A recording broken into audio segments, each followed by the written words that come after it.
Hello everyone, it is the 16th day of the August 2017 and just kidding. I was just imping old mate Rob from Apostle P because this is a bit of a from the sharpening bench video. So this knife here has been lent to me for purpose of review by my buddy Damo, and this is a discontinued knife, so there's limited value as a review piece here. So A, I'll keep it as brief as I can, and B, just approach from the mindset that I'm really just showing and telling. So there's probably, you might be able to find one of these on the secondhand market, but there isn't a great deal of them around anymore. This is the Benchmade Mini Rukus. So this is a knife that was discontinued, I think, in about 2015, and it is a larger Benchmade. I get the feeling it is like a hard working knife or a tactical knife even, perhaps kind of like a mini Adamas feel to it, just kind of as in, you know, hand filling, or you know what, maybe it's even a mini Rukus. I assume there was a large Rukus at some point. Sort of hand filling, full on grip, pretty big beefy blade, that sort of thing going on. So I think that's an amazing looking knife when it is open. I think like this, in this configuration, I mean, if this was a fixed blade, I'd say it was a great looking fixed blade. So it's definitely got that sense of perhaps like a really stout hunting knife look, old world charm to it. They're only really just trying to catch up to this with the Benchmade Crooked River series, this really kind of two-tone handle look. It's just really, really cool. S30V is the blade steel, and it is a tall flat grind with a secondary flat here, which worked really, really well when I put it on my Tormek to sharpen it up, because I've just sharpened it up. This came to me super, super dull, and now it is slicing paper. Oh yeah.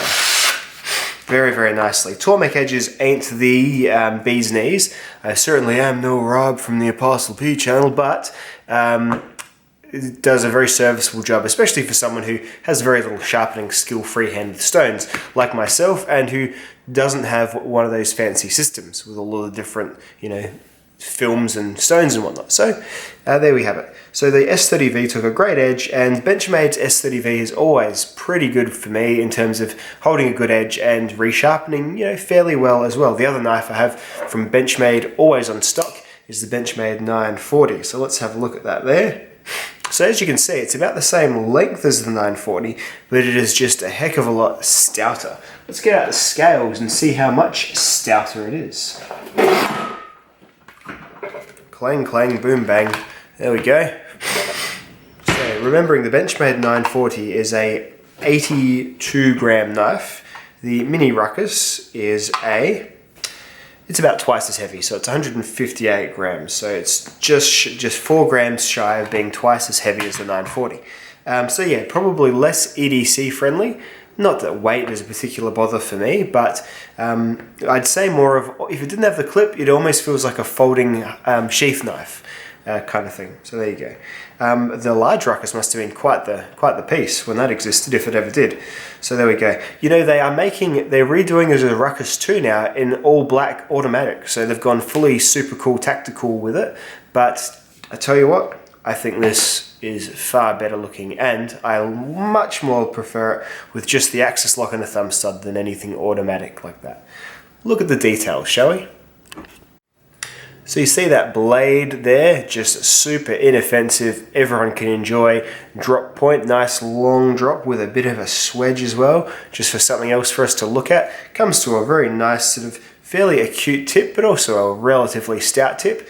Got some jimping here, which connects with spine jimping on the back there, so plenty to run your thumb across while you're fondling your Mini Rukus. It's got a good sharpening area. This was very handy when sharpening. This is just in line with this, so you don't knock this with your stone, or in my case, my Tormek wheel. And yeah, very, very nicely done. Benchmade logo. The code for this one is the 615, so I don't know if they've reallocated that number to anything else, but back in the day, this was the 615 Rukus. Let's move on to what I think is the main event, and that's the handle. So look at that. They don't really do this much on knives anymore. It's a two-tone Mcarthur handle, and did you know you can get replacement bits for this as well? For a while you could get, I mean, Benchmade made some, plus you could get lots of aftermarket ones too when this was a full-fledged knife. So this is a fairly thick handle there. Again, I'll wheel out the 940 with its very thin sort of aluminium handle type thing going on there. So it's a thick, full gripped handle with Mcarthur. The darker sort of looks like burlap Mcarthur here, and then just some black linen perhaps. I'm just guessing, but that's kind of what it feels and looks like. And you've got full steel liners as well, so it's a very, very well built and strong knife. And then in line with perhaps its hunting heritage, it's got just back spaces, so you can just blast all that blood and guts out once you're done cleaning your kill. And then of course, a black oxided Benchmade axis lock. This one isn't super, I've noticed the axis lock has gotten a bit faster maybe. This one isn't super snappy like my 940, but obviously it can all be done one-handed once you get a knack for the knife. So that is it. The pocket clip is a deep carry Benchmade clip. I wish they'd use this clip on my knives. It's a great clip. Goes right down to, it only sticks about that much out of your pocket, all the way down there. Fantastic, fantastic bloody clip. Close the knife is a little bit less impressive in my opinion. And mainly I just get hung up on, I don't like this exposed business here. I'd just as soon as they brought this forward or dropped it back, moved the pivot back a bit, there's a few ways they can get around that. And the most knife designs these days are making efforts to have everything enclosed. It just catches on fluff and stuff in your pocket, and to the point where I've had it with cold steel knives where you go like that and there's actually a bit of fluff that's getting between the tang of the knife and the lock surface. That's all I really completely dislike about it. Otherwise it is a fairly hefty and heavy pocket knife, and it really, as I said, does feel more like a folding sheath knife. So what do you think of the Benchmade Mini Rukus? Now discontinued unfortunately, but still obtainable. I know you can still get them on eBay, probably at a highly inflated price. This one's going back to my mate Damo. Now I've done a bit of a sharpen, I might do a bit of a final cleanup job. Interesting to see. S30V when left relatively unchecked.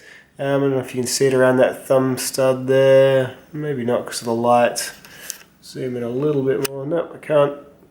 There's just a little bit of rust that's built up, just around that thumb stud. I'll just give it I'll give it a good WD-40 soak before I send it back, but that's just something to note there as well. It can happen to any steel. So that is just a final look at that handle before it goes away out of my life forever. Thank you very much, Damo, old son, for loaning me a knife. Awesome to see knife heritage from companies that I very much enjoy their contemporary designs on. So yes, there we go, a Benchmade Mini Rukus. You get to see all sorts of things on this channel, so I bet you're happy that you stay subscribed. Thanks for watching this one, dudes. I'll see you in the next video. Bye-bye now.